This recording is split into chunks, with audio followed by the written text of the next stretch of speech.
Përshëndetje, mirë se erdhët në Kodi Podcast, nga fëmijët për fëmijët. Unë jam Megi, themeluese e Kodi School Tirana dhe jam shumë e lumtur që sot do të moderoj këtë episod me Ajanin, i cili është një nga nxënësit më simpatik të qendrës tonë dhe patjetër një djalë shumë inteligjent, i cili ka 2 vjet që na është bashkuar dhe ka realizuar disa kurse teknologjie pra nesh dhe është një nxënës shumë i mirë me mësime. Dua të falenderoj të gjithë të prindrit, mësuesit, dashamirësit që na kanë dërguar shumë mesazhe të bukura dhe mendoj që jemi duke përcjell mesazhe shumë të bukura dhe me shumë vlerë për gjithë fëmijët e Shqipërisë, për prindërit e tyre, për të kuptuar më shumë botën e fëmijëve dhe për gjithë mësuesit për të kuptuar se çfarë mund të kenë dëshirë më shumë fëmijët në orën e mësimit, në shkollë e të tjerë. Apo jo? Po. Ajan, do e fillojmë këtë bisedë sot? Po. Okej. Ajan, si mendon? A janë gjithmonë notat tregues të zgjuarsisë së një fëmie? Jo, unë nuk mendoj se notat janë gjithmonë treguese të zgjuarsisë, pasi ti mund të jesh një nxënës ekselent, për gjatë testit është humbur vëmendja dhe ke bërë përgjigje gabim dhe unë të marrësh një notë keqe, por kjo nuk do të thonë që je nxënës i keq.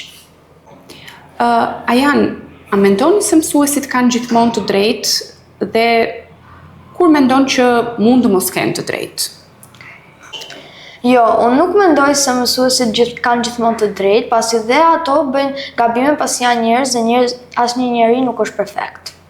Pse mendon se nxënësit e zgjuar mërziten më shpejt në klasë?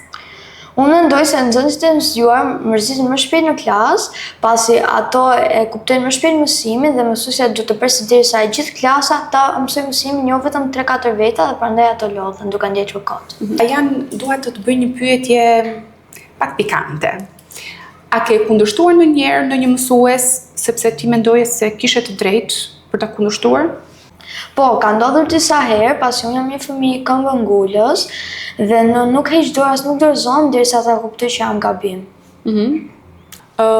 Ajan, cila orë në shkollë të duket më pak e rëndësishme dhe si mendon ti që mund të përmirësojë kjo orë? Orë më pak e rëndësishme më duket ora aftësim teknologjik, pasi ne nuk mësojmë gjëra që na duan me vërtet kur të rritemi. Dhe unë mendoj që du ta zëvendësojmë orën e aftësimit teknologjik me orën e gjuhës shqipe ose matematikës, sepse ato të dyja na duan kur të rritemi. Ajan, unë kam dëshirë të filloj të bëj disa pyetje në lidhje me miqësinë, shokët. Kam dëshirë të pyes si e mendon ti? A është më mirë të kesh pak shok të ngushtë apo të kesh shumë shoqëri, shumë shok, miqësi të zgjeruar? Unë kam shumë shok dhe pak shok të ngushtë, por është më mirë që të kesh pak shok të ngushtë dhe ato shok që ti kesh të mirë dhe të besosh. Ke të tillë besoj? Po, shumë. Okej. Çfarë të mërzit më shumë tek shokët? Kur të gënjejnë apo kur të kopjojnë?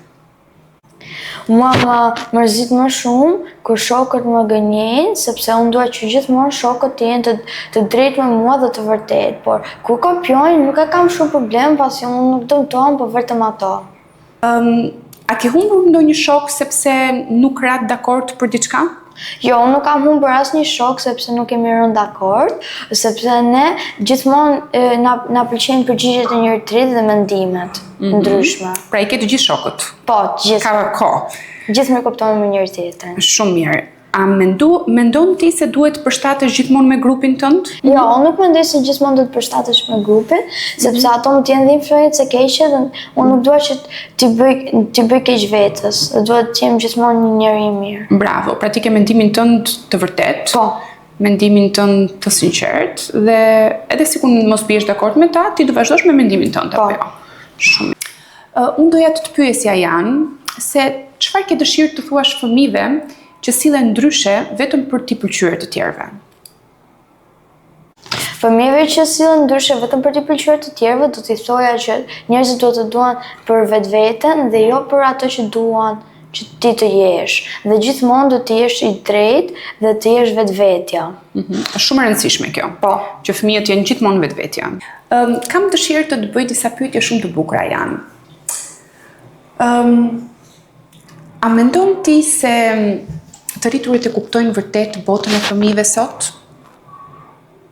Jo, nuk mendoj se të rriturit e kuptojnë botën e fëmijëve, pasi aty janë rritur me kushte të tjera dhe bota ka evoluar dhe teknologjia.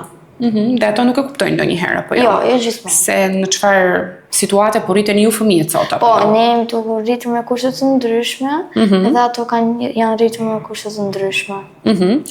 Dhe çfarë mendon ti që bëjnë të rriturit që të duket e padrejtë? Mua, prindrit, nuk më linë gjithmonë që të konsumoj çokolata ose ëmbëlsira. Okej. Dhe kjo më duket pak e padrejtë. Po ti e di që ato e bëjnë për të mirën tënde këtë gjë, apo Po, jo? e di. Kështu që ti e kupton, besoj që disa Po, e kuptoj që ato kanë për të mirën e time. kanë, po, limite vendosen për të mirën tënde. Kështu që duhet i thuash mamit dhe babit që ju kuptoj që tregojnë të padrejtë me mua. A janë, nëse fëmijët do të kishin zë në vendimarrje, çfarë do të ndryshoje ti? Nëse fëmijët do të merrnin pjesë në vendimarrje, bota do ishte një vend më i bukur dhe më i këndshëm dhe çdo vend ishte plot në ngjyra dhe dashuri. Okej. Çfarë ligji do ndryshoje ti që të kishim më shumë lodra, më shumë lojra? Kjo duhet. Këtë do ta ndryshoja edhe unë që jam e rritur. A janë të vazhdojmë me disa pyetje nga pjesa më e rëndësishme e jetës? Familja, okej. A mendon ti janë se fëmijët dëgjojnë mjaftueshëm në familje? Jo, nuk mendoj se fëmijët dëgjojnë mjaftueshëm në familje, pasi prindërit thonë që jemi akoma të vegjël për me marrë vendime dhe A mërzitesh ti për këto? jo gjithmonë, nga që e di që i atë janë vogël. të rritur dhe atë marrin vendime. Do doje që të ndryshonte apo jo? Po, gjithmonë. Okej. Me cilin nga prindrit flet më lehtë kur diçka nuk të pëlqen, me mamin apo me babin? Unë me letë flas me mamin për gjërat që kanë të bëjnë me shkollën. Me babin flas për gjërat çunash, sportesh dhe lojrash. A janë motra jote e vogël është te Kodi after school, Hana. A mendon ti se motra jote të sheh si shembull ty? Edhe a është përgjegjësi e madhe kjo gjë? Po, unë mendoj se motra ime më sheh si shembull mua, prandaj unë gjithmonë jap shembull më të mirë të vetes dhe po më pëlqen shumë kjo përgjegjësi. A mendon se babai yt pret shumë nga ty? Apo mendon se thjesht ai të do që ti t'jesh vetvetja? Babai më pret më shumë nga mua, sepse ai don që të bëhem 100 herë më shumë i suksesshëm se ai. Po ti do bësh? Po. Okej. Çfarë gjëje të ka mësuar babai yt që nuk ta ka thënë drejt për drejt me fjalë, por që ti e ke nënkuptuar?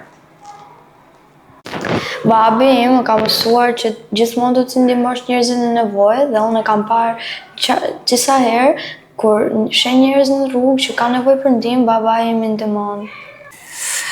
Tani, të bëj disa pyetje që të kuptojmë shumë për botën tënde? Po, sigurisht. Okej.